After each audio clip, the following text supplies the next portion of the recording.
some testing. Let's do some testing. What, like some drug testing? Yeah. Breathe, blow into your mic as hard as you can. Oh, blow it.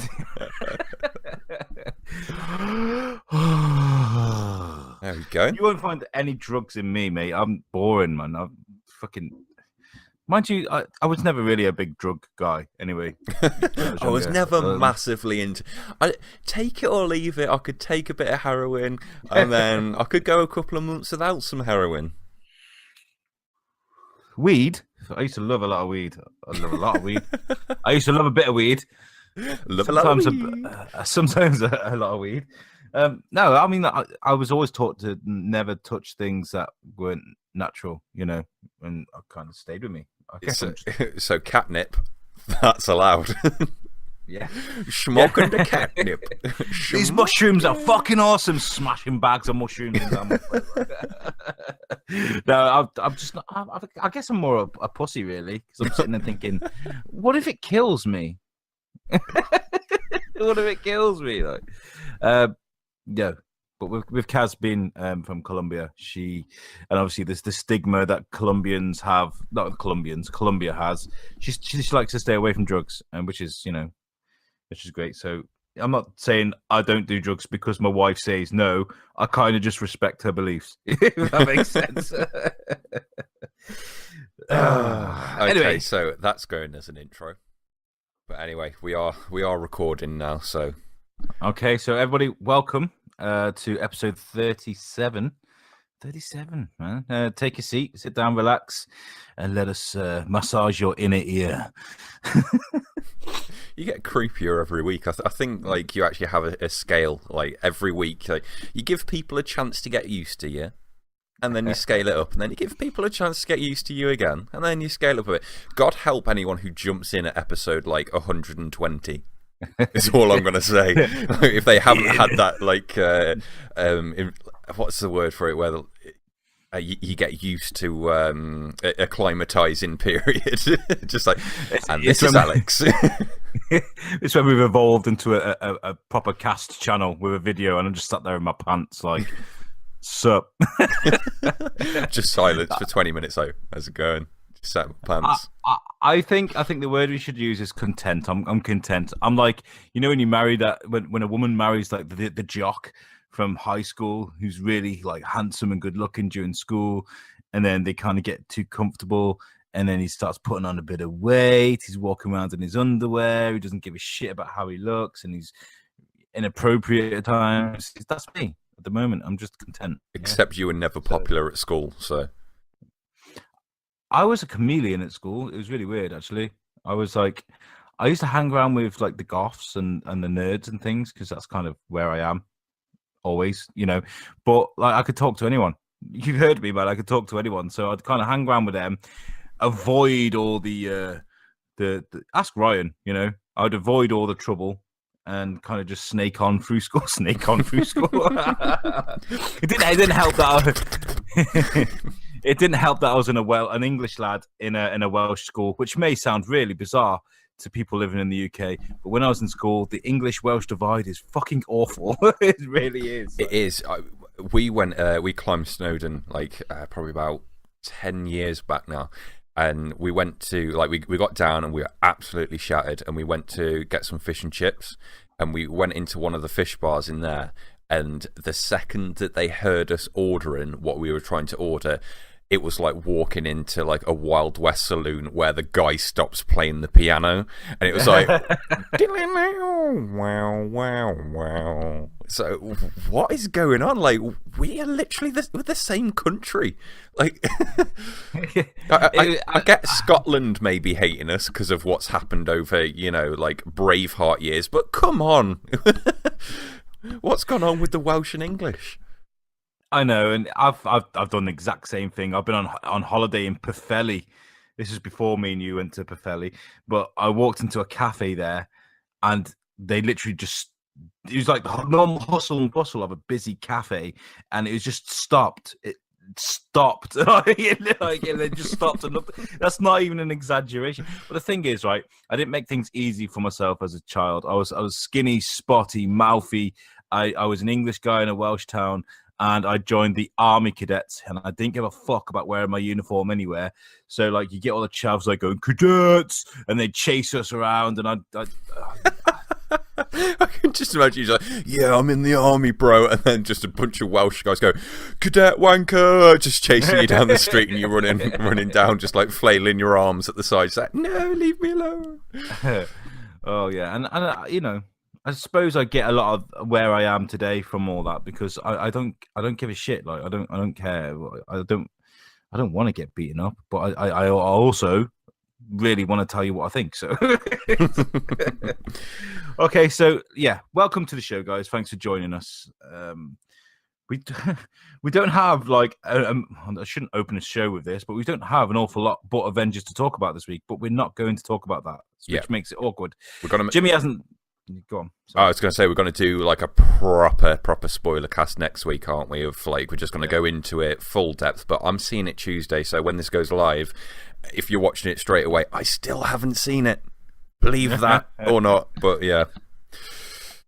And I you know what? Hats off to everyone on Facebook and things, because I mean there are a few spoilerish kind of memes and things going about, but as far as people go, I mean, you get those pictures where it goes spoiler of a Subaru Impreza, spoiler of a Nissan fucking this that, and then somebody dies in this movie. You know, they used to do those things all the time. They're people quite spiteful, but we haven't seen any of that, have we? Yeah, I think hashtag Thanos demand your silence kind of worked, because people are shit scared of Thanos, and like same as God's like, if he is real and praying once a day gets me into heaven, maybe I'm just gonna do it. It's just people are just like, if Thanos might be real, or like Marvel are gonna like sue me for talking about it.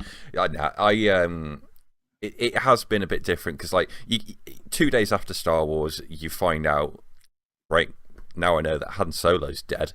Sorry if you haven't seen Spoilers. it. Spoiler alert. But yeah, like I saw one on the day before it got released, because they did like usually they do midnight showings the midnight before. With this, they did it the midnight before, like 2 days, and I saw one spoiler, so I was like, right, I'm coming off Facebook, but I kind of like went back on it, but instead of just like scrolling down really quickly like you do, I just went nice and slowly, but I still didn't come across anything. So I think people have like understood that this is like 10 years in the making. Yeah. All of those films, there's so many people out there that like have invested days and days and just all of everything they have of like watching cinema into this. So I think people have got a bit more respect with it, and I think the fact that like they embraced that Marvel understood spoilers exist, social media exists, like let's make a campaign out of it to try and get people to understand weeks beforehand. Exactly, it's a clever thing to do. And if you saw hashtag Darth Vader will lightsaber you up the bum if you spoil Star Wars Episode 9, you probably get the same thing. So yeah, I'm happy people haven't. And I will say as well, like, this isn't spoilers, by the way. There is an after credit. There is an after credit scene, but it's right at the end of the cast, the credit scroll. And I have never seen a credit scroll like it. It is literally a country of people, thousands and thousands, and you know, it says like VFX supporters. There's literally a row of like 5 names that is like 20 lines deep, and that's just the VFX support, and you're just like, there are so many names in front of you. It's trippy as fuck. Like the after credit scene, like if you took LSD and then watched that after credits, the credit scene, you trip out your fucking face. I'm telling you, it was crazy. It really was. I'd never seen anything like it. I was like, no wonder that this film looks so good. Yeah. So anyway, at the beginning of the show, we always do a few announcements and things, and I would like to quickly say thank you to Joel and the guys from Geek Out Southwest. They did a Shrewsbury meetup, and you know, a couple of them listened to our show, God bless them, and they like our superhero bar fight segment, and we actually inspired them to do what it is. Let me first explain.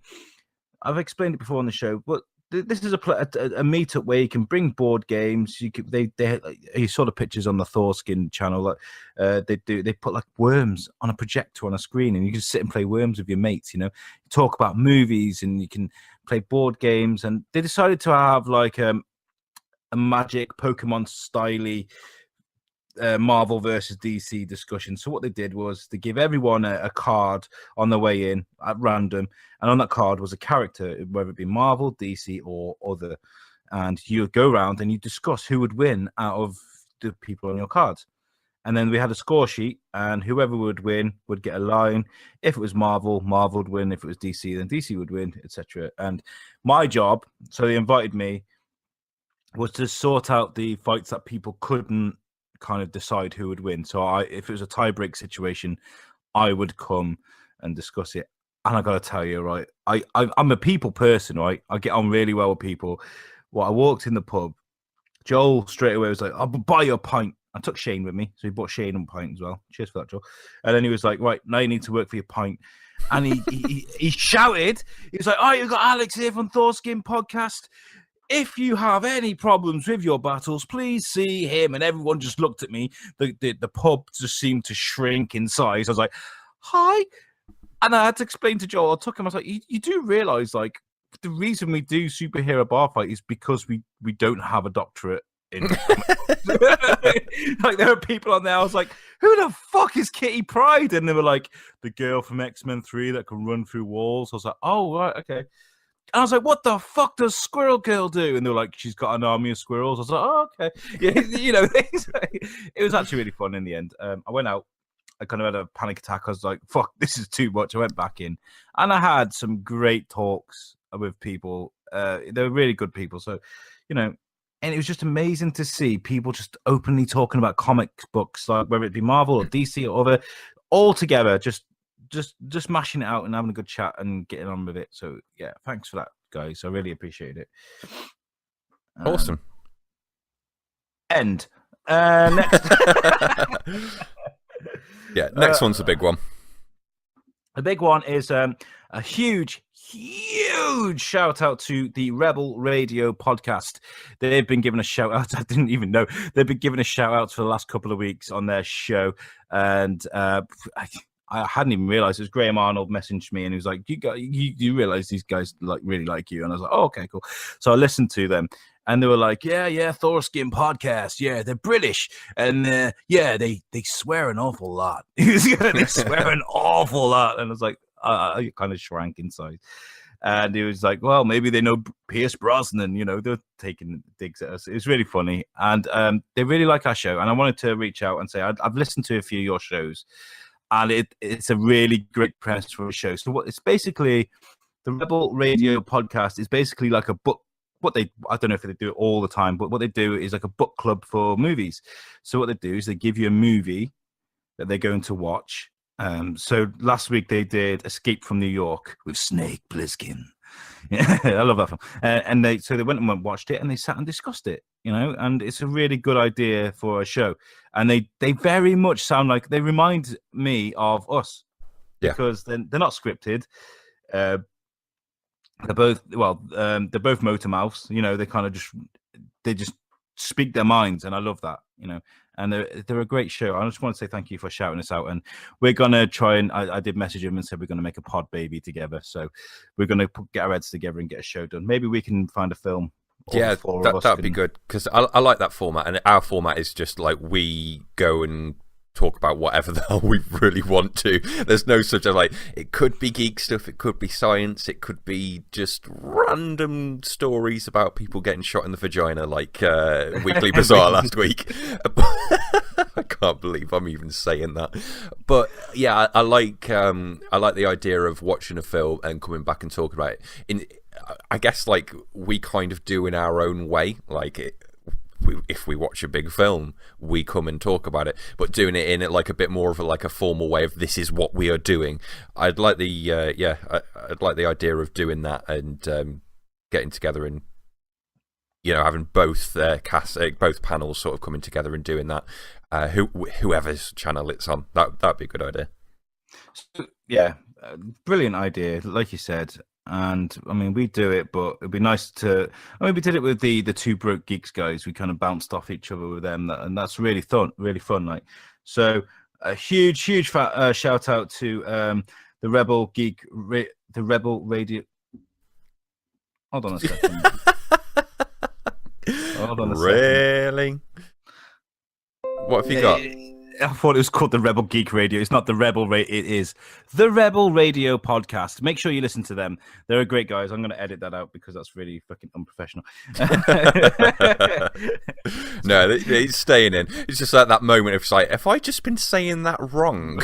Like, have I been reading their channel title completely wrong? No, that's definitely staying in. 100%. If you're a podcast collector and you like movies, definitely check out these guys. They're brilliant. We're going to do something with them. And on to you for the next announcement. Yeah, well, it's less of an announcement and more of a bit of a tribute, which you kind of completely shocked me. You know, before the show, we were just sitting down talking about things that we can go into, and then, obviously, I'm a huge Xbox guy. I say that I'm a huge gaming guy altogether, but I'm sort of like a bit more into my Xbox, so I got into that community. I've found a few Xbox-related YouTubers. I started following them on Twitter, and within a couple of days, this name kept cropping up. A guy called Xbox Addict, and he's basically the most hardcore Xbox fanboy you could ever dream to meet, but not in the sense of what fanboy denotes. He was just a fan. Like, his Xbox collection was absolutely incredible. And so I started following him on Twitter a couple of years ago. Now, this guy, ex-Marine, he was paralysed from the waist down, and a week or so ago, he was found to be really ill. Family came round and found him really ill, and a few days later, after a tough battle, he unfortunately passed away. And that sounds really, really, really sad and depressing, and something. Why are we bringing that up on a podcast? The thing that I want to focus on was the positivity that this generated was like something you have never seen in your life. It's like when you think of gaming communities, you think Facebook, Twitter, you think of fanboys, you think of PlayStation versus Xbox, and we've got this many P's of resolution, and you ain't got no games, and you've got to Photoshop your face on. So like, it gets really fucked up. That completely disappeared from a week ago out of the Xbox community. Literally everyone changed their icon to his profile picture. It was just tributes galore. It went all the way up to the top execs in the Xbox market in the Xbox team. Phil Spencer, head of Xbox, changed his profile picture and was like shouting out tributes and everything. Like he was that sort of integral to the community. He passed away with like 18,000 subscribers, like followers rather, and it was his dream basically to hit 20,000. Within a day or so, he'd hit 20,000 because everyone was like, right, follow this guy, let's make his his dream come true, all that kind of stuff. Today, actually, hours before we're recording this out, they all met up in Arizona to give him one last tribute. The Xbox execs turned up and everything, and they set all of his collectible stuff out on a table, and it was literally just the bit that got me was just 3 green balloons went up in the air, and it's just someone, a guy called Jeff Bartram, one of his friends, again, really solid member in the community. He put that recording up with just these 3 green balloons going up, and it was just so like impactful. It was unreal. So just wanted to give like a huge shout out and a heartfelt rest in peace to an amazing member of the community. This is someone who got Game the retail store aware of who he was.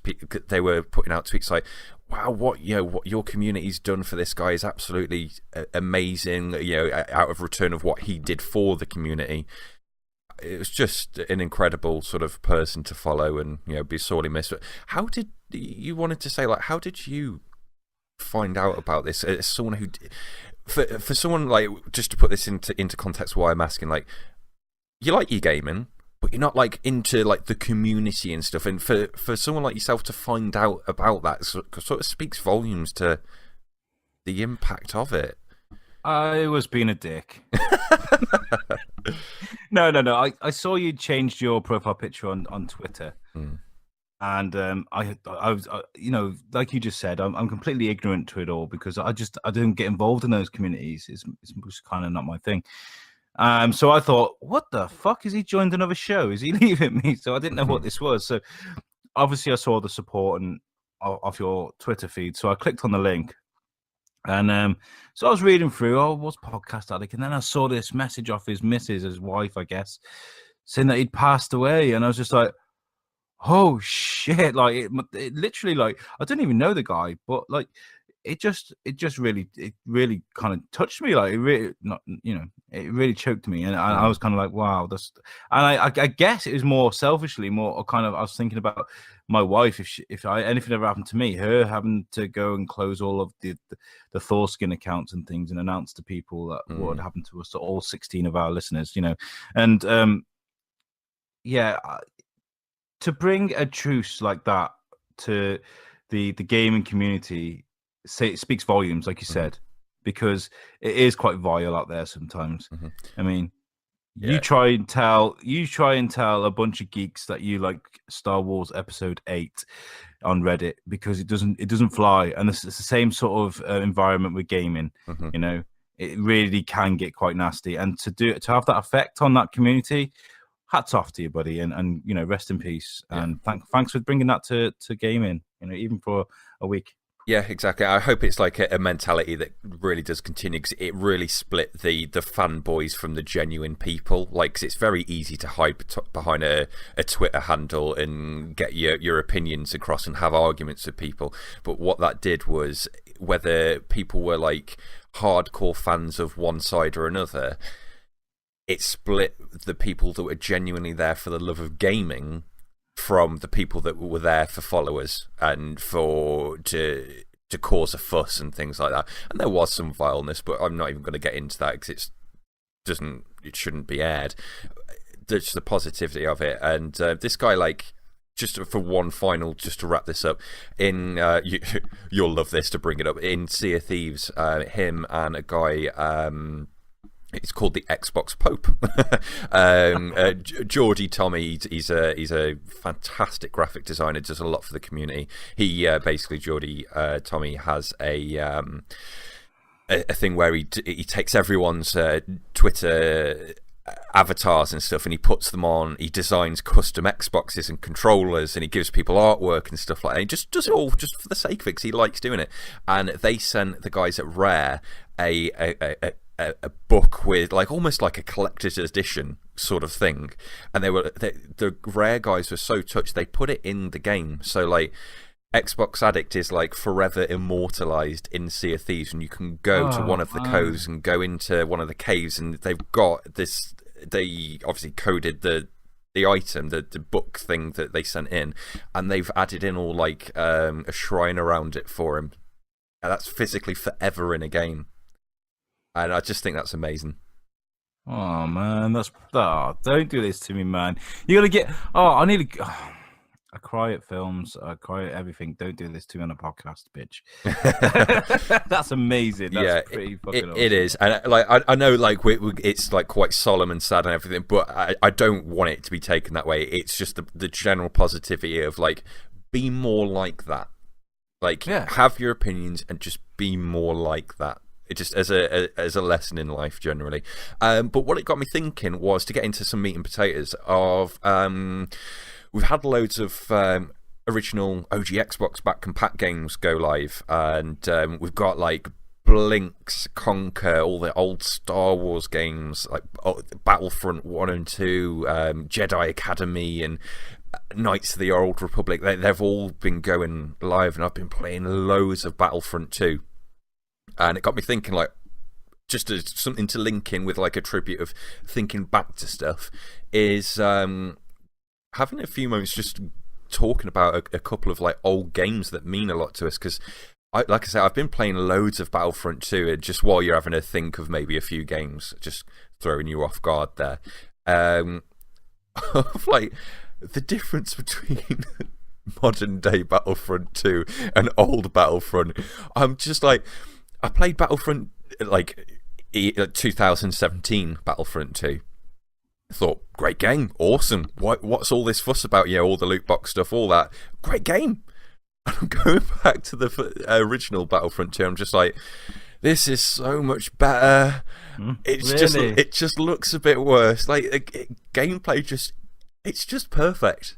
Like it's like if they took and it's going to sound like I'm describing EA's first attempt at doing Battlefront again, like from a few years back, just online only, and just get out all the story bullshit and just have like an arcade mode of just conquest with all the different types of enemies, and just have all the maps and all the planets have a space battle, and that's your product. Just put that out, just looking better, and that's all you'd need. But straight to the pew pew. Exactly, straight to the pew pew. Wow, great stuff. Well, I was thinking, are we going to go exclusively Xbox? Or no, just any old games. Like, I've got a couple more as well. I think I've got 4 that I wanted to bring up as just like random shout outs to old games. And like, if anyone has played any, whether you love them or hate them, comment in them. You know, leave your comments in below the video or on our Facebook or Twitter page, anything like that. Games for you, and if you think what we're saying is like, really, is that like your guilty pleasure? Because I've got a real guilty pleasure coming up in a moment. Okay, so let's do it like this. Okay, before we're 18, before we've left house. So before we're 18, 5 games that meant a lot to you. Yeah, I think that means that's a good way of doing it. Okay, so I'm gonna go with my first game as Final Fantasy. Final Fantasy, from Final Fantasy 7, 8, 9, and 10. I spent hundreds of hours on those games, both PlayStation and on Xbox 360, and they kept me company through some of the hardest times. And you know, even now to this day, I mean, I still listen to music that I listened to back when I was younger. So like a certain Sum 41 song will come on, and it'll be a song that I played while I was doing a particularly difficult boss or something on Final Fantasy 9, I think I was playing then. And, you know, I'll just get remembered to it. Like, there's a song by the Red Hot Chili Peppers, and every time it comes on, I think of the mage from Final Fantasy 9. You know, it's really weird, isn't it, how that happens? So, yeah, Final Fantasy. I mean, I haven't played a Final Fantasy in years. I think Final Fantasy 10 was the last one I did, because I just don't have the time. I remembered how immersed I got into those games. Like, I would not shower for like 3 days because I'd be playing it, and I'd just get lost, lose all sights of reality because I'd be playing this game. So yeah, Final Fantasy for me. Yeah. My top one that means the most to me, I'm going straight in with my guilty pleasure. I got a PlayStation 2 one Christmas, and I got a few games on it. I booted up Crazy Taxi first of all, had to play about with that. I thought, okay, this is all right. I'm gonna plug in this other one that's like a hack and slash game, Dynasty Warriors 2. Oh my god, that was like the first like open world. It wasn't open, it was big maps. Like, oh, how are there that many people on here at once? I've got like all these characters and I can level them all up, and I need to grind for 17 hours per character to get to their health maxed up, and there's like 25 levels each, and it's just square, triangle, square, triangle, over and over and over again. And just like that is it. I did that with number 2, number 4. I think then kind of like lost track of it because they are just rinse and repeat games. I'm not gonna lie, but yeah, old Dynasty Warriors for me is like my ultimate guilty pleasure. That just it came at the perfect time of, wow, this is what the PlayStation 2 can be capable of. Okay, another one for me was Command & Conquer Red Alert, the console edition. And this is because we used to set up skirmish mode with me and my brothers. Mhm. You get like a corner of the screen each, like, Yeah. and we'd sit there for like during the summer holidays. It'd be like we get up, like this is my brothers live in Ireland, and so when me and Sam went over to Ireland, we'd stay with them. We'd have Command and Conquer, all of my friends and stuff. It's just one of those things that it's a new game every time because you're skirmishing with your mates, And it just, I have so many fond memories, and I remember all the cheats to get the money. Yeah. And we'd all be like, okay, you can do this cheat, you can do this cheat, but we're not clearing the map. No, you're not allowed to clear the map. Okay. The Command and Conquer Red Alert is at number 4 for me. Yeah, I love that how like you've hit the nail on the head exactly how I played it, and like I'm gonna try and pick different ones, but that would be up there. Like I could quite easily swap out number 1 with Red Alert. You would, wouldn't you? You'd do everything, you'd kill everything, so that like all they had was 1 barracks and 1 ore collector. So like they were gonna just send 1 guy over every 5 minutes, but you would build up, you take over every base, you do every single one up to the max. So like you get your population cap, and you're just like, we can't build any more units. We can't build any more units, and you just have 25 mammoth tanks roll over just to destroy that 1 barracks and like the command post again. I always remember that was my dad's strategy. He'd always be like, all right, I'll leave you something, and then I'll come back and see it.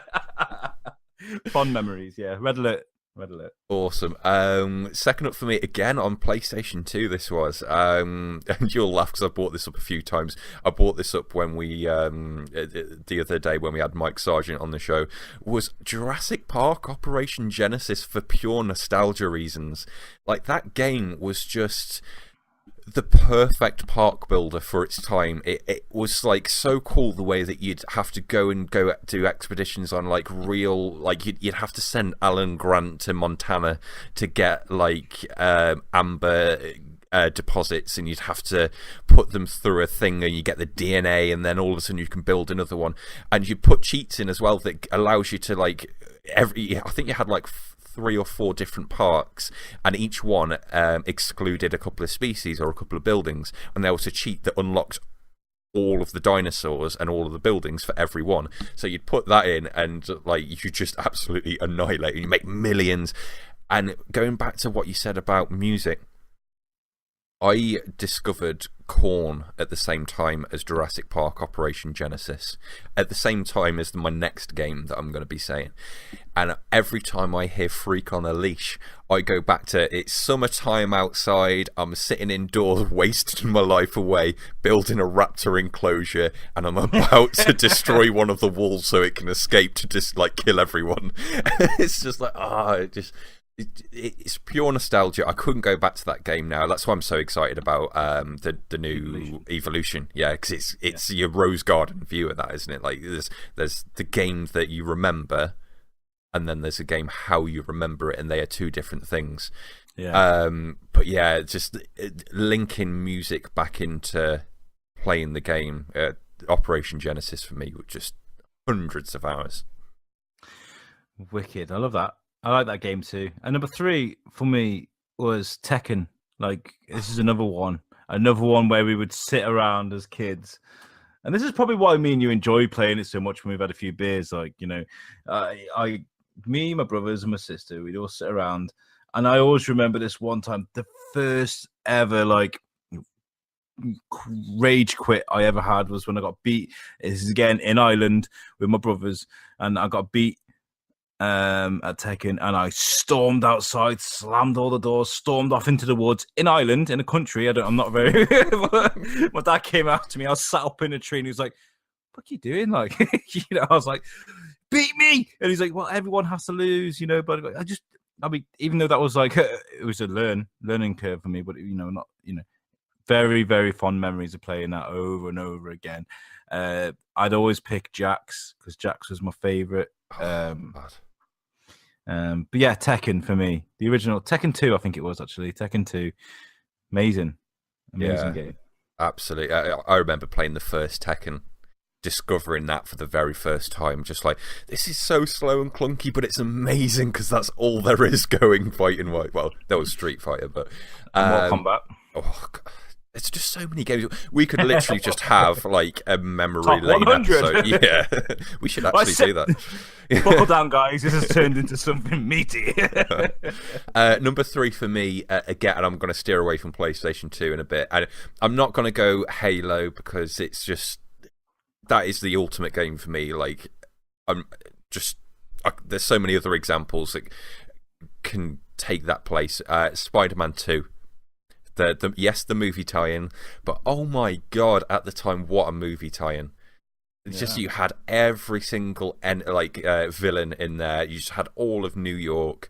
It looked like shit even for the time that it was released, but you could not get like better rope swinging mechanics for the technology that was available at the time. And just, I remember just going around just role playing properly for the first superhero game that you could physically do that in, that wasn't just a story version of a game that was like A to B, do a mission, and that's it. That for me was just incredible. My only wish was that it wasn't Tobey Maguire, because I think he still voiced it in number 2, and he just did my tits in. But everything else about that game was perfect. And I played that at the same time as Jurassic Park Operation Genesis. So, again, that's linked in with Korn.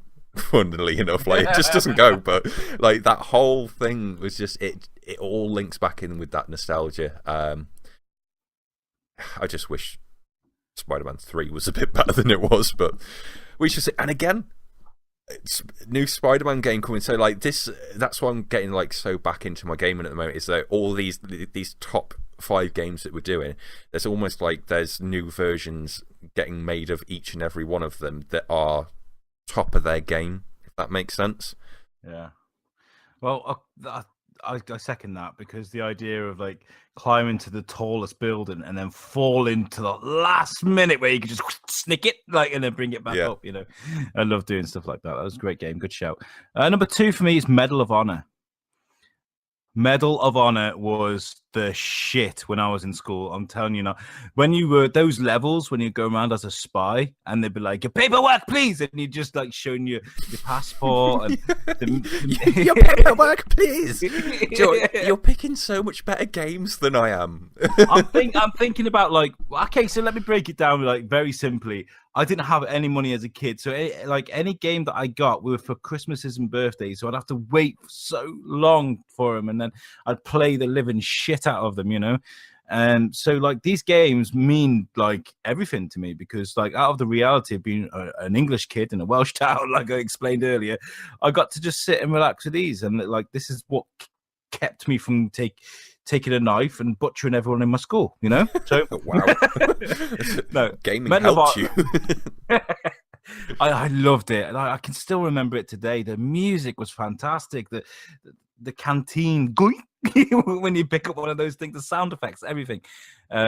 It was mayhem as well. You know, do you remember the beach landing, the original beach landing? Fuck me, like. Have you ever gone back and replayed that, by the way? Yeah, it's so clunky. There's like 2 enemies. It's awful. Like, it's full on terrible. There's like 3 enemies per level, and I remember going back in that, and I was just like, wow, this is what it was like to be in D-Day. And now it's just like you play Call of Duty World War II, and that's like, holy shit, like I wouldn't have wanted to live through that. This looks horrifying. And you go back to that, and just like the difference in technology, what it could push back then, it's just like, yep, we've got enough power to do 3 AI calculations per minute. Well, then my next one will shock you for that reason as well, but I'll save that. What's your number 2? My number 2 is going back a generation. I've just done 3 PlayStation 2 games. Like, you ask me this list on any other day, and it could be 5 different games. Time Crisis. Ooh. So that, with that big ass Namco gun that was like one of the fucking Dante's ebony and ivory weapons from Devil May Cry, like an enormous pistol that's big now. I remember back when I was like, Christ, how old was I? 10 years old when that first came out, something like that. That thing was like a fucking AR-16 trying to hold it. It was like I needed 2 hands on that motherfucker. Just going through and playing Time Crisis over and over. I think Halo 3 is probably the only game that I've completed more times than Time Crisis. I must have done that game dozens and dozens of times. Getting to that end bit where you had to fight Mad Dog and thinking, I am never going to get further than that first scene where you're up in the bell tower when he first comes out and getting smashed time and time again. And the first time that I got past that and then I did the next run all the way into the end and then died, it's just like, I'm never going to reach that point again, but trying over and over. And that first time that you completed it and you learn the knack of where the enemy's coming from, because it's all on rails, you know where they're spawning. And then once you completed it, it's like, right, I'm doing it again and doing it over and over. And then completing it so many times, it's like, I wish there was more content. And discovering that there was a special mode where you had to go around in the car park, and it was like you're in agent mode at that point. It was more like a Perfect Dark game than Time Crisis. That I just wish that special mode had more to it. I played that about 10 times thinking, I want 5 more levels of this, please. Even the settings on that game was like, calibrate your gun, shoot this dot here, shoot this dot here. It was like they even made the settings fun. You know, it was such a good game. I remember I went to my friend's in Wrexham, and I stayed at his house, and he had this, and I didn't have the gun, and I was kind of like, this is dire. I really want this. But my dad even played Time Crisis. Like he'd ask me if I wanted to play Time Crisis because he wanted to. And I think we got hey, I mean, you talk about nostalgic with parents, but we've got to talk about arcades as well. Even today, Time Crisis is everywhere. The beach, the arcades everywhere. Like, and how much do you want to just chuck a quid in there and just blast it? You know, the nostalgia between that. So it's everywhere. It's not just in your consoles in your bedroom. It's at the promenade, at the beach. It's at the bowling alley where there are all the arcade games. You know, so yeah, it's a good show, man. That's really good. Okay, moving on to number 1. Now, look, this is taking a lot of thought because I could go Halo. But I'm not going to. Are we at number 1 or are we? Oh, fuck it. We've done enough. Let's wrap this up. Let's do our top 1. Fuck it. I think we're on number 1. That was number 2, wasn't it? I'm sure. I think it was number 3, but that's fine. We'll just get to the last one.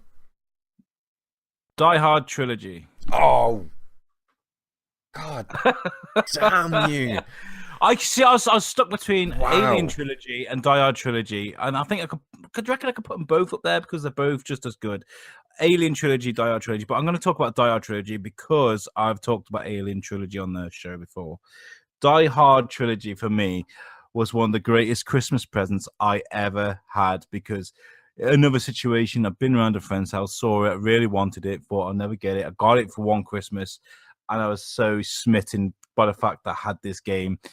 And today, like if I listen to, like, you know, there's the old comic books, the old video games page on Facebook where they play all the old video games and stuff, and they were doing that level on Die Hard 1 where he's blowing up all the glass, and like the sound effects just, they hit me like a fucking it was like being shocked with electricity.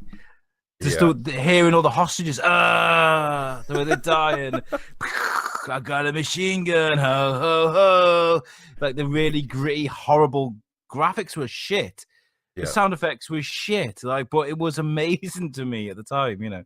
They were awful for back then. I remember picking that. I don't know.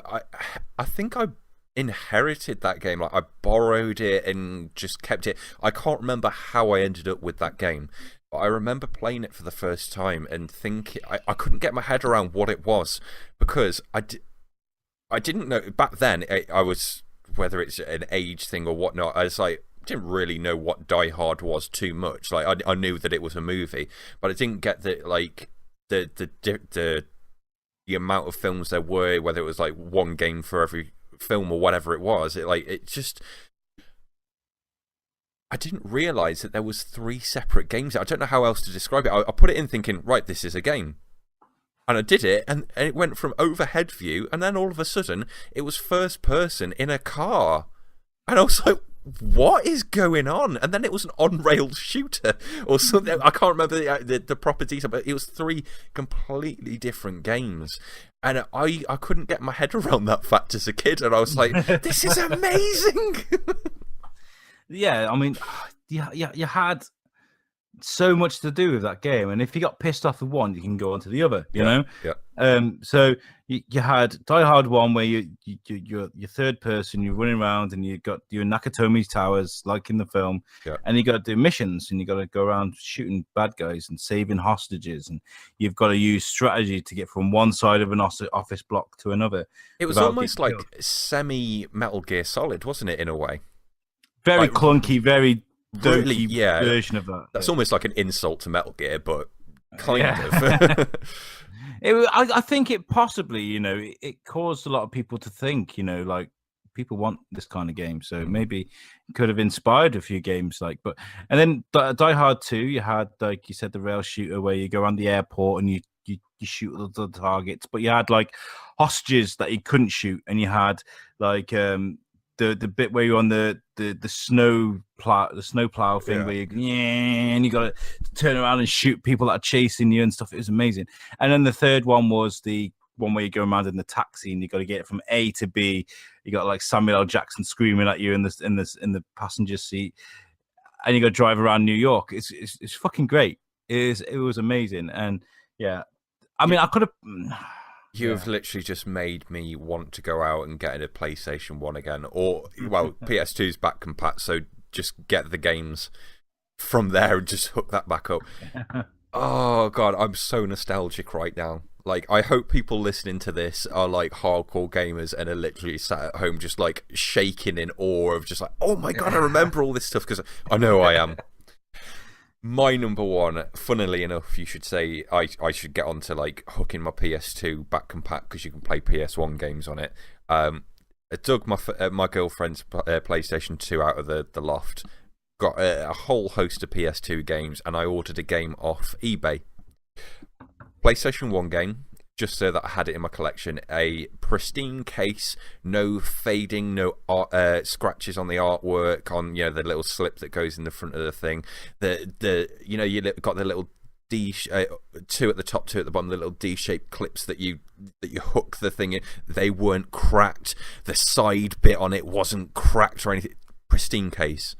Jurassic Park, The Lost World, where you played as the compy and you had to get through to the end to get the raptor and the hunter and the T-Rex. But if you knew the cheat, which I still know off by heart, square X circle triangle triangle X square circle triangle circle X square square. And you went into a menu where you could select any level of any of the species, and seriously, hours and hours and hours into that game, and I still can't figure out how, when you're a T-Rex, how you're supposed to get onto the different tracks on the level. I keep running into those logs that are on fire, and like there's a way around them. Like 2 minutes before, you can go up and into the background, and you can bypass all the fire stuff. I didn't know how to get onto those tracks. I've never managed to complete the T-Rex zone to this day. I don't think I've managed to get past like 2 levels of the T-Rex one, but I just remember going back and just like, oh, so I need to eat stuff as a T-Rex because I'm constantly losing health. I thought you just go through and annihilate people. No, you got to eat. Yeah, I remember that game. Yeah. I remember we had that, and I couldn't get past the level with the compy. I couldn't do it because I didn't have the time. I didn't have the intelligence at the time. Do you know? Oh, yeah, go on. Sorry. And getting through to the last level of the hunter, where you're in one of the trailers and it's like hanging off a cliff, and the 2 T-Rexes are sticking their heads through, and I was just like, that GIF where it's the guy that holds up the piece of cardboard with "Come on, son." I was like, I was that GIF. I was like, come on, son. I'm not completing this. I've just spent 35 attempts to reach this part. I ain't completing this shit. Come on. How much did that cost you on eBay then? Like a tenner. It wasn't a lot at all. PlayStation games really aren't that expensive. Like they're more expensive if you go into like at Game and CEX and you buy them, they mark up those games like something you wouldn't believe. On eBay, you can pick up stuff quite cheap, believe it or not. Some of the games, yes, they are £30 odd, so you've got to think it's £30 odd. Like, that is like half of a brand new game that I'll get a lot of use out of just for having a collection. But there's certain games that I would happily do that for the collection, and that was one. I knew that I'd love that game from the second that I booted it up, and I remember where I got it from as well. There was we'd been on like a day out shopping, and my mum and dad were driving back, and we went past this weird field with a drive, and there was just this one hut in the middle of it, and we're like, "What's that?" It's got a sign in, like that's a shop. And we went up to it, and it was a pre-owned video game store in this massive opening of a field with one lane going up to it. And it was like a proper mom and pop old video game store. And I picked that up for like £2 something, and I was like, "Oh, can I have it? Can I have it?" And it's like, "Yeah, that's your pocket money for this week. You can pick that game up. It cost like a couple of quid." And I got home, and the second that DreamWorks guy was on the moon and he was fishing, and a raptor pulled his fishing rod and pulled him off the moon, I was like, "I'm gonna love it." That is nostalgia. Oh my god! And do you know what? There are so many games we could have mentioned here, like Destruction Derby, fucking. Street Fighter Alpha 3D. The original, the original Grand Theft Auto. Tony Hawk. Tony Hawk, fucking hell, Dave Mirror. Matt Mirror. I had another one. What's the old motocross guy? Was it? I feel like I'm going to say the name of a wrestler or a porn star here, but I think Ricky Carmichael, I think, was an old motocross champion, and he had a Ricky Carmichael motocross game on PS2 that had Fat Lip Sum 41, and it just playing that game, going over all the bumps and stuff and pulling your trick. Like, there's so many awesome games. And there's the old wrestling games as well. Oh my god, they were so good. They made them really bad. Like SmackDown 2 for the PlayStation 1 was the shit. It was awesome. I spent so much time on that. And I'm not a wrestling fan. I just loved it. I love making my own wrestlers and smashing them up. They had one where you could have like a Super Saiyan hairdo as well. It's just like, who chose to put that in? But yeah, definitely let us know whether it's in the comments or on Facebook or Twitter, like games that mean that to you. Just like get that nostalgia going. Just let's get some conversation, just talking about old games going on. Let us know what you think. But we've got do you want to move on to some movies, because I know this is things that you wanted to do, old movies as well. Yeah, it's great doing a nostalgic episode, but also I just want to add on to that, if anybody wants to make up their own top 5 before they were 18, before they moved out of mama's and daddy's house, the top 5 games that made you, like, we'd love to hear off you about that. Yeah. But we're going to move on to now is the top 10 grossing movies of the 90s and what they meant to us. Okay. I did this for another show, and because I didn't want to talk about Avengers, I thought we'd do it, but in depth with us, properly. Okay. Mm-hmm. Cool. Okay. So in at number 10, making $553 million at the box office and released in 1998 by director Michael Bay, was Armageddon. One of the best films ever. Do you know the amount of times that my girlfriend hasn't seen Armageddon, by the way? The amount of times, when you're fire yeah, I know, right? You're pissed out of your face and like you're in emotional mode, and like you just sat there watching like films before you go to bed or something because you've had people round and you're just drunk. I'm using this like when you and Kaz have been round as an example, and like Armageddon's on. It's like, oh, I don't want to watch it now, but I really want to watch it. And I'm just like there trying to get across to my girlfriend how amazingly emotional Armageddon was. Because it's like, if that happened and a comet, weirdly enough, I had a dream last night about a comet hitting Earth. How weird is that? It's Elon Musk channeling the Musk. That's crazy. Like the emotion that you go through, because it wouldn't be about anything else except your personal relationships of like, the couple of people that mean a lot to you, of just, that's it. Like nothing else matters when you boil that shit down. Just spend time with the people that you love. And like, I get emotional thinking about it, because it's like, that film was just incredible. Like the song as well. It's just like, really, are you gonna be that gay and get emotional about the Aerosmith song? I was like, bitch, yes, I am. Yeah. Because it did, didn't it? It had everything. It had your sci-fi, your comedy, your drama. Yeah. You know, it was just perfect. It really was. And it deserves a place as the only film that was good that Ben Affleck starred in. So that speaks volumes as well. Fuck you. You know that Affleck was the bomb in Phantoms, yo. Okay, in at number 9, and this made $589 million at the box office, directed by Barry Sonnenfeld. It was Men in Black. Dude. Awesome. I love this film.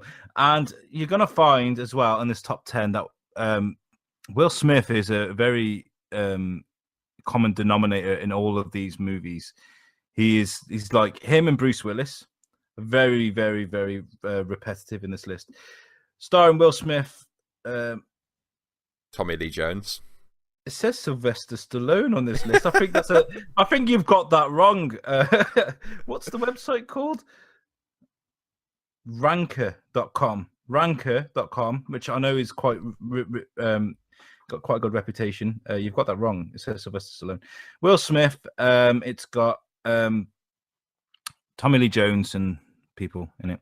We know who's in fucking Men in Black, dude. Okay, so like you had your sci-fi films, which I was hooked on from a kid, and cop movies, which I was hooked on, and they just took the two franchises and smashed them together. Yeah, perfect, absolutely perfect, absolutely awesome. So you might have been able to guess by the fact that 2 of my top 5 games of all time, even I think we only mentioned 4 each. 2 of them were Jurassic Park games. That's because I kind of like dinosaurs a little bit too much for my own good, right? My dad took me to see Jurassic Park The Lost World at the cinema, and I think I told the story before. We came back out, and that week Men in Black was also on, and we came out, we were unlocking the car, and my dad looked at me, he was just like, you really wanted to see Men in Black as well? I was like, yeah. And he was like, should we go watch that as well? And I was just like, what, right now? It's like, yeah. I was like, what, 2 films in a row at the cinema? That's naughty, we can't do that.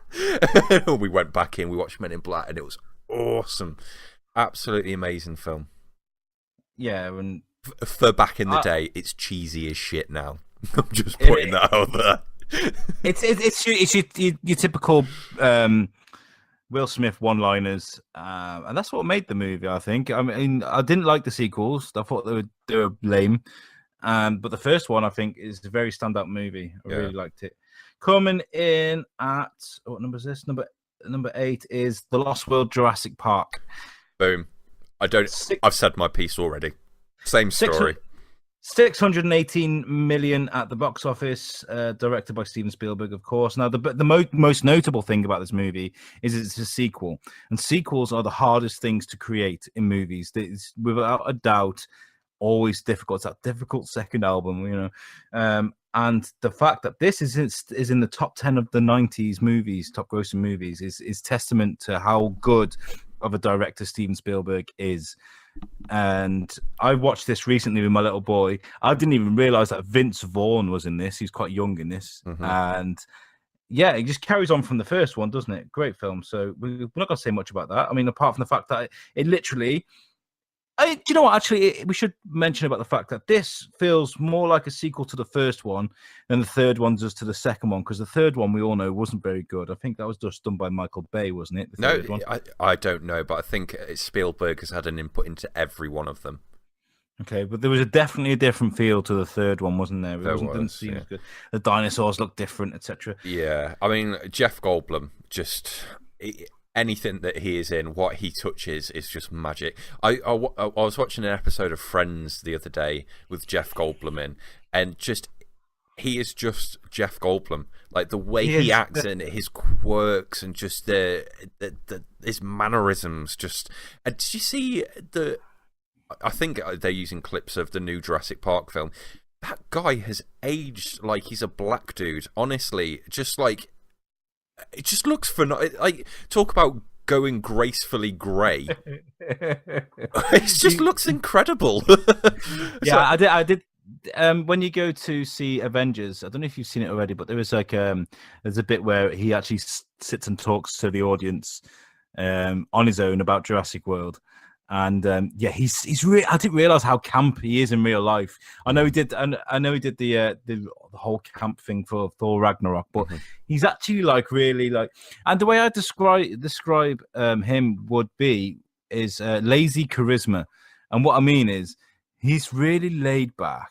He takes his time to say what he wants to say, but at the same time shows so much charisma, like it draws you in. He's got a voice on parallel to like Morgan Freeman, hasn't he? That it's just like when he talks, it's like sit down, shut up, and listen, because this guy's special. But the way he talks, he whines the way he talks, and usually that kind of annoys me. But for him, I don't know what it is. He's got a spell over me. Secretly gay for him. Coming in at number 7 is a film we can't really talk much about because we get slapped on the hands. Coming in at 672 million for the box office. Directed by M. Night Shyamalan, and his entrance into being an absolute juggernaut of a director was The Sixth Sense with Bruce Willis. Joel Osment. Are we going to do this spoiler free? I think, yeah. No. All we can say is it's very, very good. No, do you know what? Actually, he's dead, guys. He's actually dead. The whole film. There, ruined it for you. Have some of that. I thought it was interesting. I don't think it was one of the greatest films of all time, but it gave me nightmares for fucking years, man. Honestly, that scene with the woman in the kitchen when she's like, she just turns around and her wrists are all cut up and she starts screaming at Haley Joel Osment. I'm like, oh my God, that's horrible. That is horrible. And in our town centre, in Telford Town Centre, as you walk through the mall and you look up on the beams, right, they have these like models of like people, like workers, because obviously Telford being an industrial town, they've got these models of people up on, and I look at them and I used to think of The Sixth Sense. Like, because it almost looks like they almost look like ghosts of people in the past, you know, and this had an influence on me. I think it was clever. Like you said, you know, I think it did as well as it did because it was one of the first sort of like genuinely decent horror films in a time that didn't really have much else like that. If that makes sense. Yes, you've got it. I get that these examples are older, but like you had Exorcist and things like that. But there was a time where horror films really weren't prevalent. They weren't taken seriously. They kind of still aren't, but they are a bit more nowadays. And I think it's more a case of like when you've got a drought, one bit of food it like seems so much better. I feel like I'm being a bit harsh there, but that's why I think that's in that list. Hold on, personal opinion, but there is a shout out I need to about this film. Just gonna search this, so I'll edit this bit out. But there is a scene at the beginning of this movie that absolutely deserves a shout out because it was such a small scene in the movie. Okay, so at the beginning of the movie, there's a scene with a guy hiding in Bruce Willis's bathroom and he ends up shooting him. He's like really crying, really skinny guy. That's Donnie Wahlberg. Donnie Wahlberg is Mark Wahlberg's brother. And he's from the New Kid on the Block, wasn't he? Yeah. Yeah, and anyway, so for this role, he had to lose so much fucking weight to look like he did in that movie. And that scene alone grabbed me. It made me nearly cry because that guy really needed help. Like, he really needed help. He felt let down. And that scene alone just got, you know, it deserves recognition by itself. He lost so much weight for that. So, you know, that's just a shout out for that bit. I'm losing my words today. It was good. Okay, so well, good. I like it a lot. Next up, coming at number 6, 677 million at the box office. Directed by Robert Zemeckis was Forrest Gump, starring Tom Hanks. I never got Forrest Gump. I liked the war scenes because it was like pew pew bang bang explodey explodey. But it's difficult for a kid of my age at that time to be into it, and I just haven't wanted to watch it since. I imagine if I went back and watched it, I think it was amazing. But yeah, there's not really much I could say about that. It's a bit of a grown-up one for my time. Well, I was like really hyperactive as a kid. I like my mom. Anyone will tell you that it's very hard for me to sit still for more than 5 minutes, you know, unless I was in front of a computer console or something like that. Anyway, this film was quite. It's not. It's serious. It's like a drama, isn't it? You know, it's not. It's not Star Wars, and it's not. You know, but this film gripped me. It managed to. Like at a young age, and this is going to sound like I'm blowing my own trumpet here, but at a young age, the age I was then, I could understand that Tom Hanks, who's usually happy-go-lucky, you know, he's in big, he's usually got a lot of charisma, played this slower, stranger character, but was also brilliant at the same time. So I found an appreciation for Tom Hanks at a really young age from that movie, and it grabbed me, you know, and I managed to sit through this really long movie and enjoy it, and you know. It's a story. No, it's a journey of discovery for me. That movie is. I think they should reboot Forrest Gump. I think you should suck my dick. Coming in at number 5 is I think Disney's greatest movie of all time. Fight me if you think I'm wrong. But coming in at $783 million. Got to be. Go on. Is it Lion King? It's the Lion King. Yes.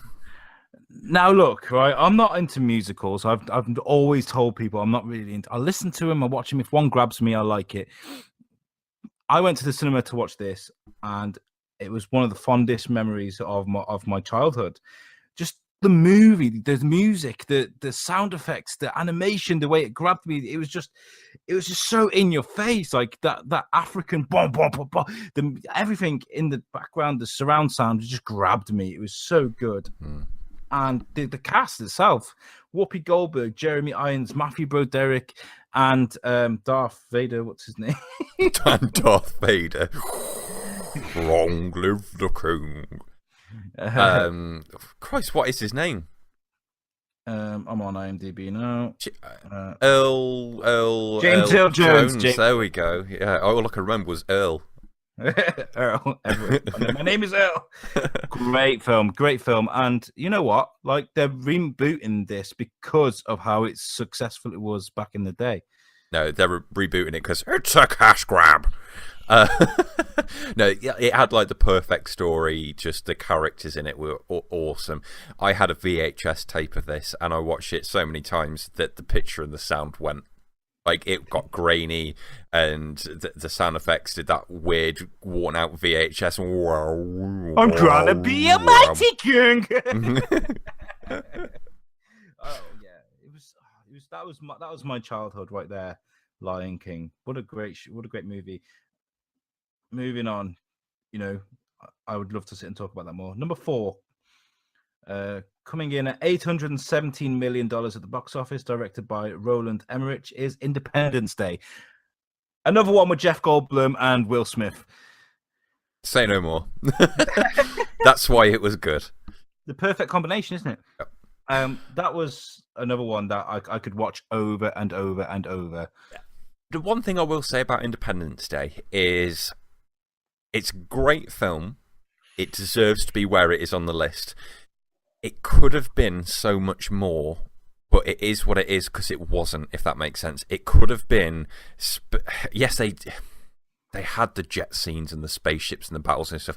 They could have gone, like, you know how when they took Star Wars and then in episode 1 they were like, let's start it off with a giant space battle scene. Like, they could have gone full on, like, action with it. And I remember always watching it thinking, I want more of the action. But then Independence Day 2 does that, and you realise, I'm glad it didn't. Yeah. Independence Day 1 for me was always a film that I wanted more from, but I'm glad they capped it to what it was, because that made it a classic. What I liked about it is that you used a lot of your imagination throughout the whole movie. You got to remember, like, it's only until Will Smith shoots one of these things down, that scene where he climbs up on the ship, he lights up his cigar, and then the thing bursts through the hatch, and he punches it in the face, and he goes, "Welcome to Earth." Like, that's perfect. Like, you know, but you don't see the aliens an awful lot. You see him that once. When he's in the ship, and then you see it again when he attacks Data, Yeah. Star Trek. You know, you had to use your imagination, and that feeling of like those huge spaceships just breaking through the Earth's atmosphere and then blowing up the fucking White House, it makes you feel like you're not safe. You're not safe, and that freaks people out. It hit people in the right way, that movie did. Yeah. I think what they should have done with Independence Day 2 was rein in the technology and have it like a couple of years later, they're coming back and it's modern warfare still. And it's like, we are going to get annihilated. Because what they did was, we've made all these super advancements, but then the aliens came and they were even more super advanced. So it was the same there was the same divide in technology.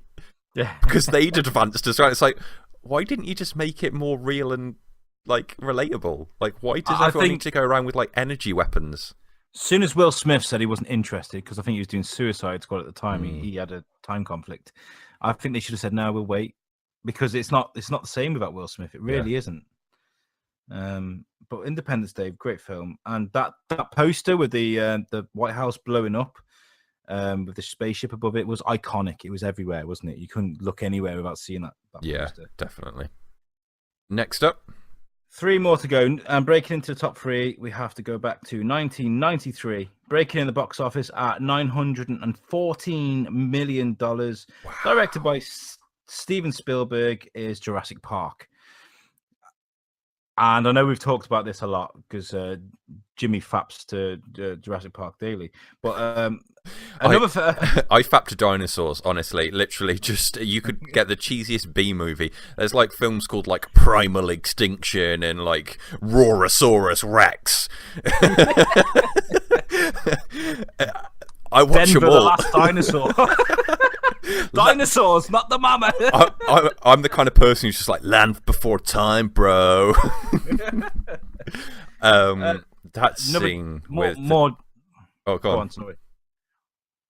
The scene with the T-Rex smashing up the cars. Yeah, coming through the sound effects, like as the what's it names the cables the wires, go and it go that whoosh, whoosh, whoosh, and it coming through and just going.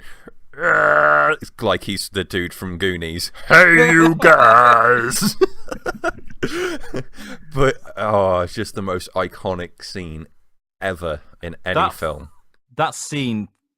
We went to the cinema to watch this, very much like you did, and I was trying to be brave, and I sat through the whole thing. Sam, my brother, sat there with his hands over his ears, petrified. He was like, "I need a wee," and he went because he was so scared. He literally shit himself. Anyway, that scene terrified me. Yeah. And it's a scene from a movie that's very rare that will sit in my memory for the rest of my life. Yeah. I will never, ever forget that scene. Here's why that film is so great, is that isn't the only scene in it. That is like the big blockbuster scene. But the bit with the Dilophosaurus, where like he's going down the muddy waterfall bit, that shut me up. The kitchen scene was perfection to shit up a child. It's like, that could be me in that kitchen, and they look dangerous. That just on the floor with his claw, just perfect. It's brilliant. And then like when they're eating the jelly, and she sees a silhouette of the raptor move past him. I was like, oh. And I think why that film sits so well with me as well is that over in the UK they had for about 10 years they had every Christmas Eve they would have Jurassic Park on, and then they'd have Free Willy on straight after it. And Christmas wasn't Christmas until you'd sat down and watched Jurassic Park, and then watched half of Free Willy before you got sent to bed so that Santa Claus comes. Jeff Goldblum again. Obviously, we've mentioned him ridiculous amounts. Absolutely magical in this movie, and this is a movie that I'll never forget. It nearly made $1 billion in the 90s, which is huge. Is that taking like modern day income from it as well, though, or is this just like cinema, like while it was in the box office takens? I guess this is just what it made back then. It don't really matter, does it? Fact checkers, bitches. Okay, coming in at number 2, making 9. Right, okay. This is the most complained about movie of all time. There is no other movie that's been complained about more. I know what it's going to be. and yet it still made $924 million at the box office, and that is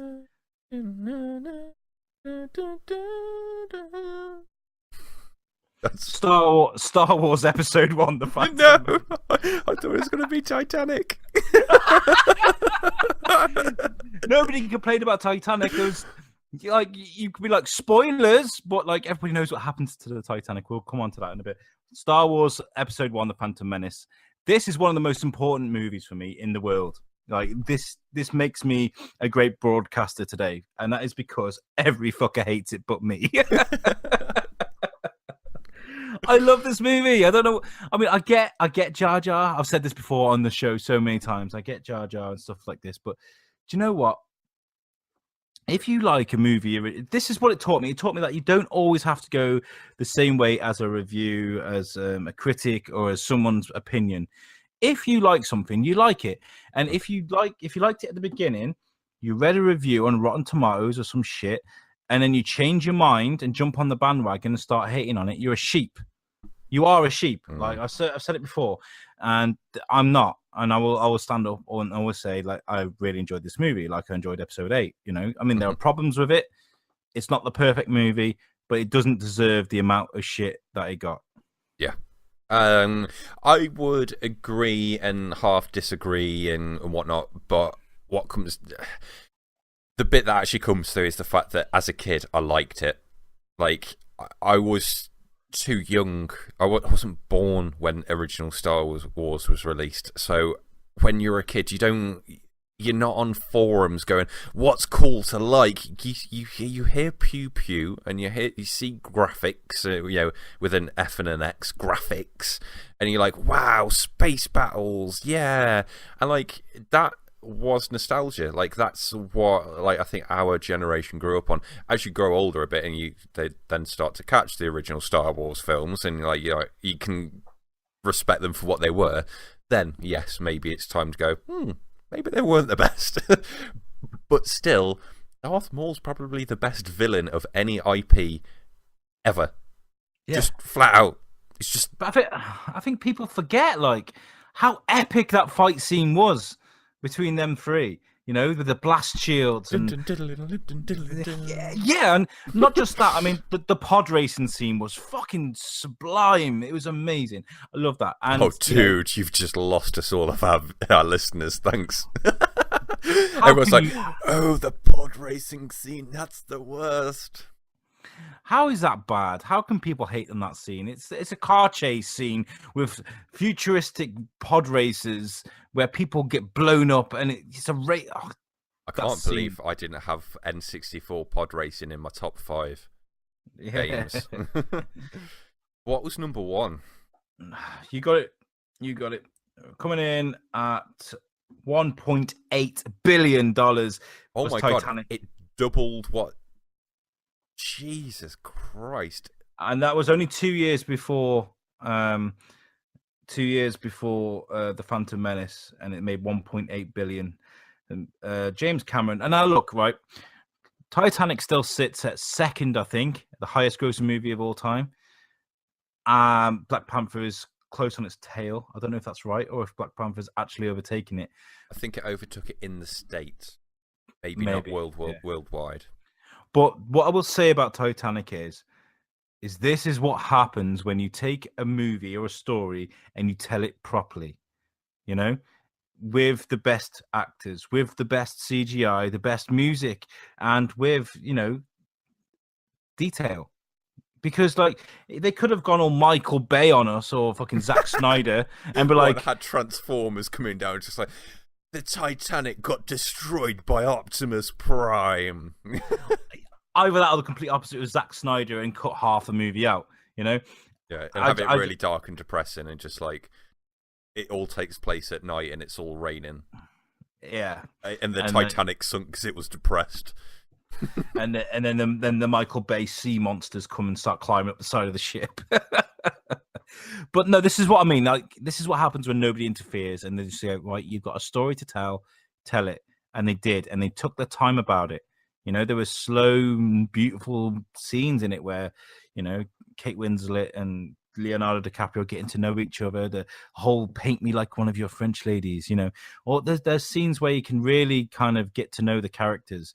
And then you've got the scene where the ship is breaking in half and it's just chaos. People that guy that bounces off the fucking propeller, you know, it was just absolute chaos. But it was like, even today, the CGI stands up. I mean, I've watched it recently. I put 3 hours from my side. It was on, I think, on Christmas or something.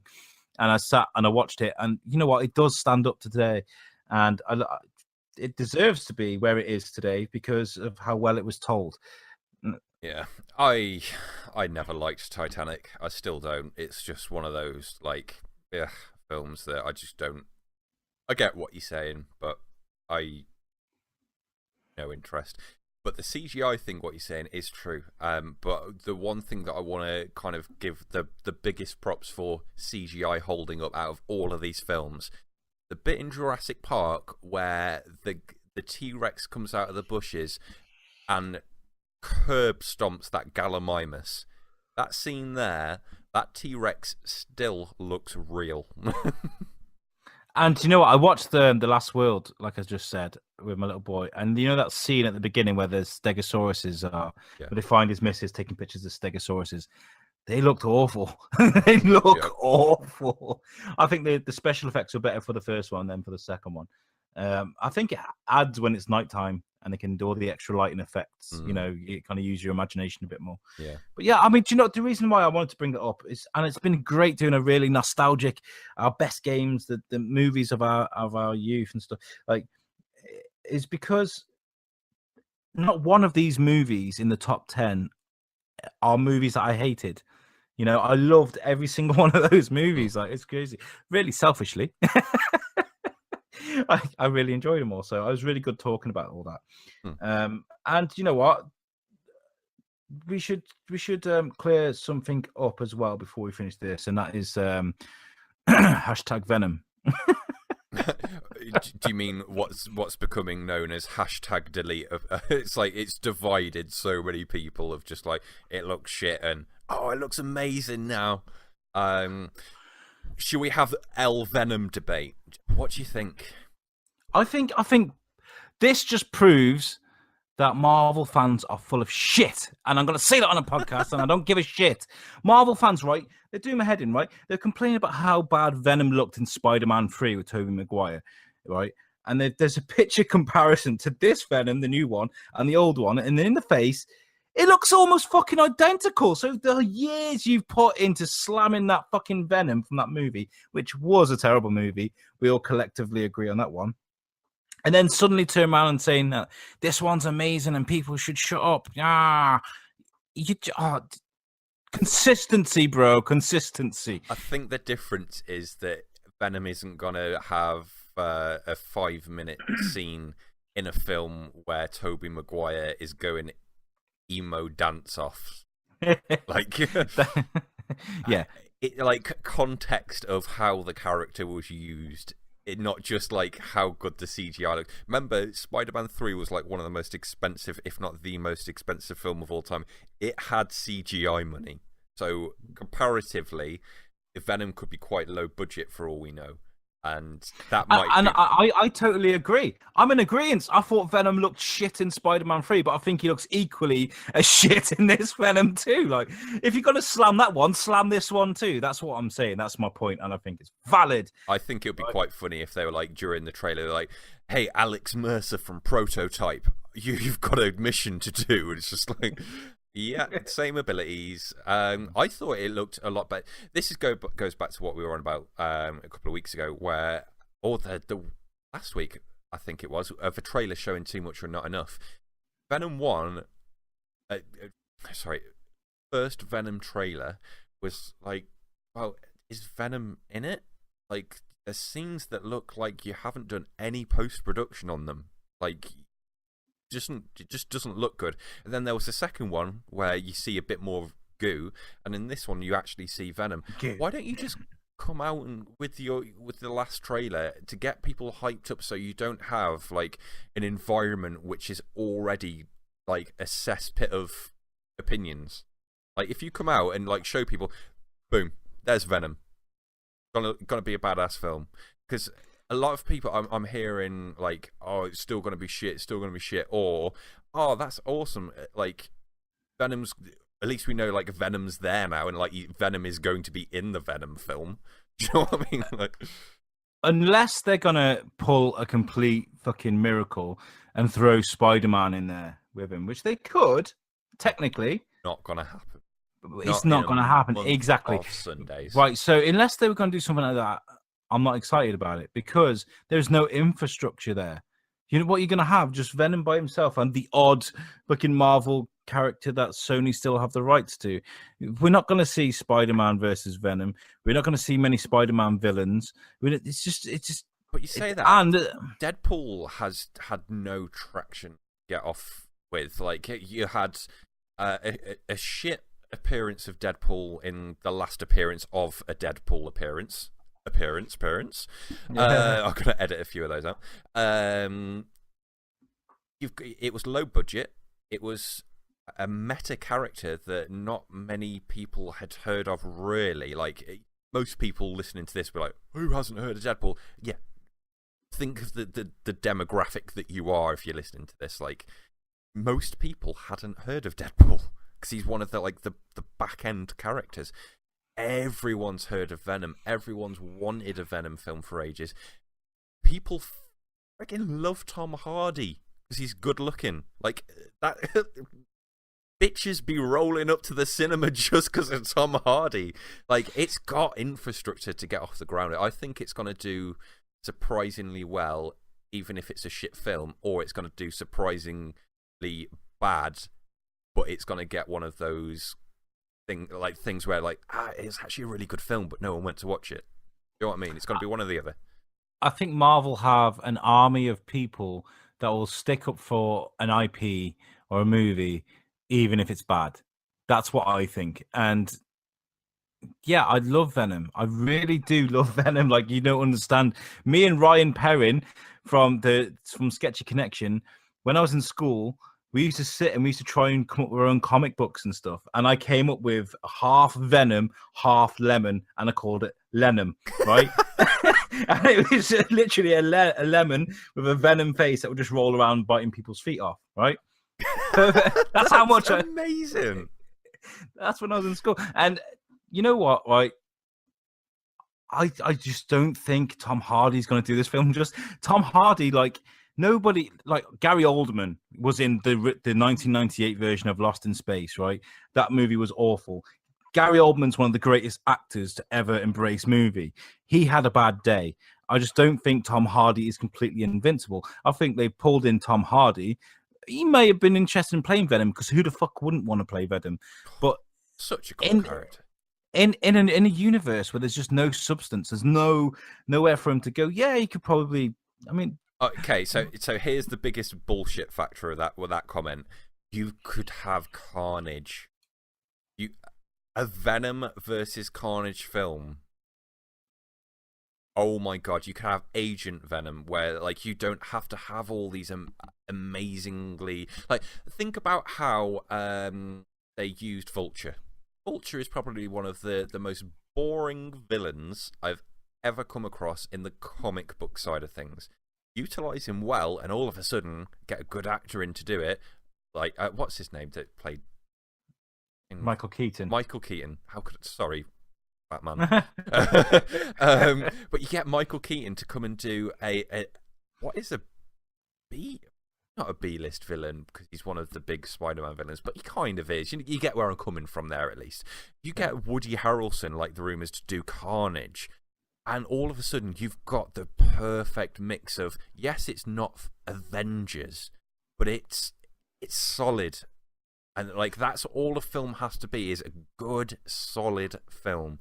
Do you know what? Okay, my characters. Comparison to this would be is if you did a Star Trek spin-off and you did a movie called Spock Goes to Hollywood. It's just Spock. None of the other Star Trek cast. You don't get Kirk. You don't get Scotty. You don't get anyone. It's just Spock wandering around Hollywood, and he meets the odd person that's affiliated with Star Trek. There's no substance to it. There's no. The best way to describe this is it's like a wet fart. It smells good because it's your own fart, but at the same time, it's a fart that nobody else likes. Yeah, You know, it's like you've got to wipe your ass after it. yeah. I will watch it. I'm not going to pay to watch it. I might borrow the DVD or the Blu-ray off someone. We know you're gonna fucking download that shit. I'll be straight onto. I'll wait for it to go on Netflix. Well, I'll wait. Oh, wait. You're so cheap. I think it's going to be good. I think they've got they've got a world that they can go into. They've got Carnage. They've got Carnage. They could have Carnage in there. You're literally, any of those characters, and they've got a good film. They've got a good film. And I'm sorry that I alienated all the Marvel fans on our Thors-Kin page, but I think my video made up for it, which, got over 1,100 views worldwide in a day. So I really enjoyed making that video. Yeah. Post-it notes. I will say one thing just to alienate some more people.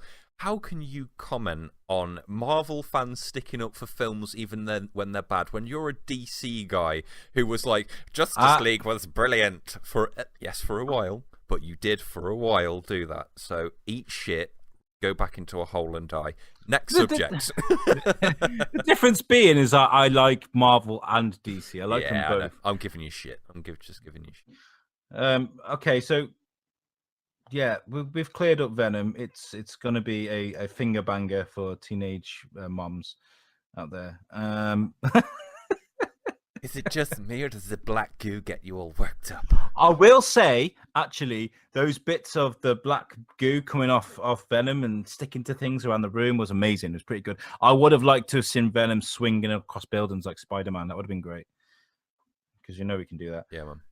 Are we going to wrap this up? Because we've done like loads and loads of rambling on about nostalgia stuff. Do you want to do our Dickhead of the Weeks and stuff? Yeah. We could talk about Tomb Raider. We could talk about how amazing, Elon Musk.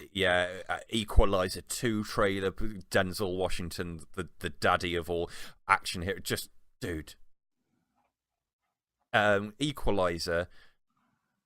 John Wick. Taken guy and Bruce Willis all in a room together trying to win a superhero bar fight. Equalizer 2 is going to be amazing.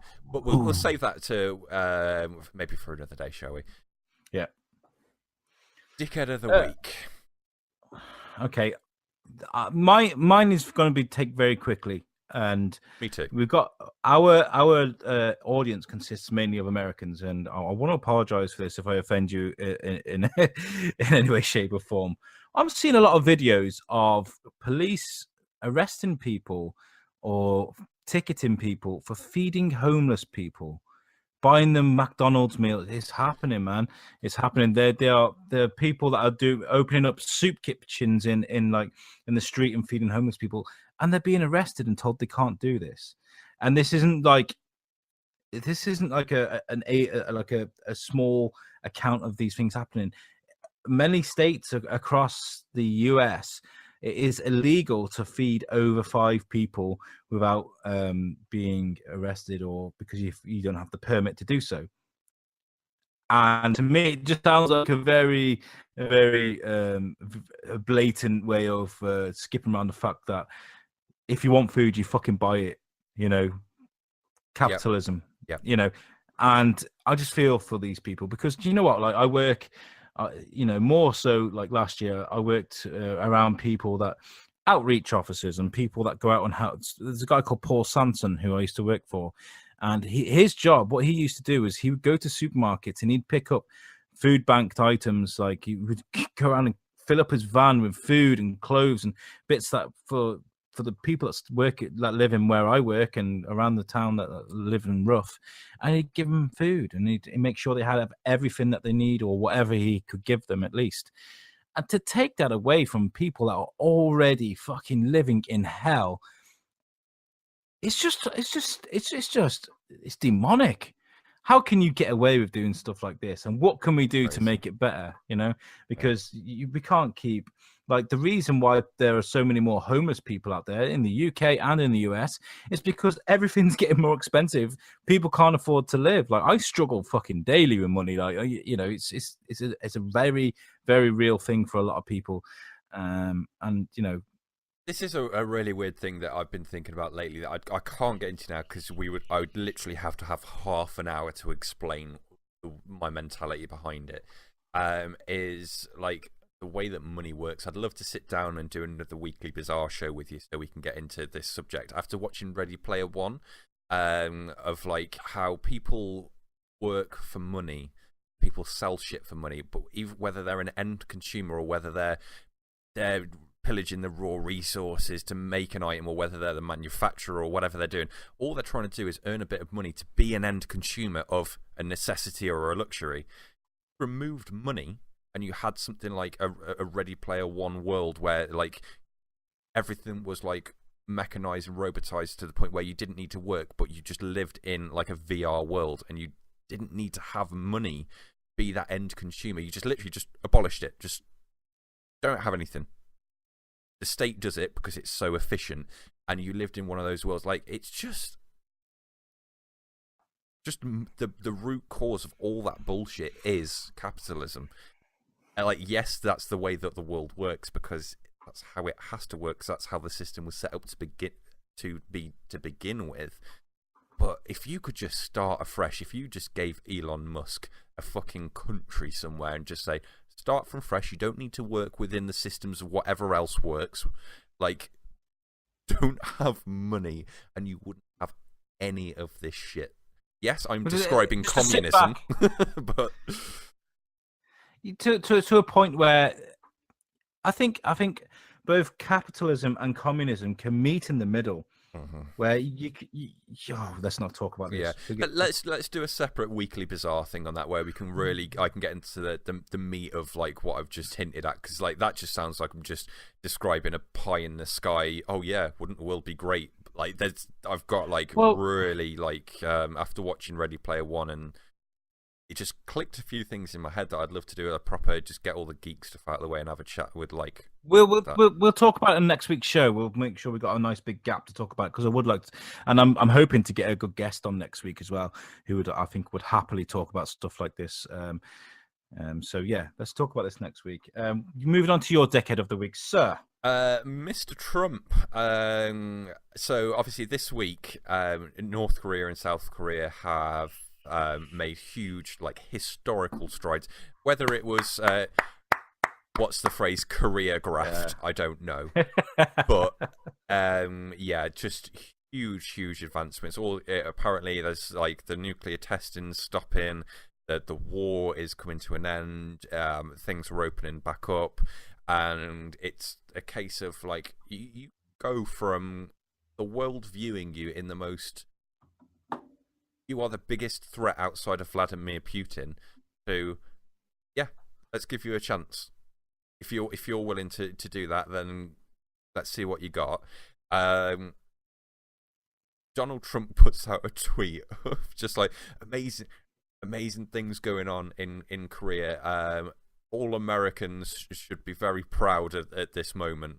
Something along those lines. And someone put a tweet up, and it's like one of those like anime memes of like, I don't know what the series is, but it's like this guy like holding his arms out, just like, my work here is done. And then the next panel was like, but you didn't do anything. Next to it, it's just like, why are you trying to take credit for this? Like, you've had no influence over the situation. You've done nothing but like antagonize and like make this situation worse. You've done nothing but insult the dude. Like, there's a reason why that guy was probably doing all that nuclear testing, which like he wanted to make sure that like you didn't fucking nuke them because you're a crazy bastard wearing a wig. We're just trying to help you tan, man. We'll make sure you correctly tanned. I was clapping during your chatting then, because it was really nice to see them two shaking hands. You know, it was. If they could just become a united Korea, that would be really, really good. Not even that. Like, you don't need to do that. Like, sometimes things happen and it changes the way that borders work. Scotland exists because of that. Wales exists because of that. The United Kingdom is exactly that. It's fine to carry on as your own little groups. Just get along. Yeah. And, you know, talking about Trump, we're talking, apparently it's been confirmed that he's going to get a UK visit. He's going to come over and visit us. And whilst researching for No, actually, this was sent to me by Graham Arnold. I'm lying. Graham Arnold, our Gray, sent me a story about apparently how a lot of Brits are stockpiling bottles of piss to throw at Donald Trump. Oh, that's so bad. Like, look, if he's going to come to the UK, clap at him or don't clap at him. Don't throw bottles of piss at him because you're just lowering yourself. Like, and don't throw bottles of piss because that's just going to hurt him. You want the piss to go over him. Put them in a water balloon. Like, be smart. Don't work hard, work smart is all I'm going to say there. And don't store it so long that it turns into piss cheese either, because that stuff really smells. Yeah, he ain't getting that out of his clothes for a while. Like, be half considerate. If you're going to throw piss at a guy, at least consider the fact that someone else is obviously doing his washing up. So, yeah, that's my dickhead of the week. And I think that's our show. So, awesome show talking about, old nostalgic games and films, all that kind of stuff, and Great, the Venom debate. So make sure you give us a like and a subscribe and share on whatever platforms you like using. Just share it any way you can. Huge shout out to Rebel Radio Podcast again. Thanks for throwing a few listeners our way, and join us again next week. And don't forget as well, later on into the week, we're going to be doing starting off our new season of Superhero Bar Fight. So keep your eye out for that. It is beginning. Begin! I can't believe we didn't start the show off like that. What a waste of a plug. Yeah, definitely tune in for that. Awesome. See you next week, guys. Peace out, y'all.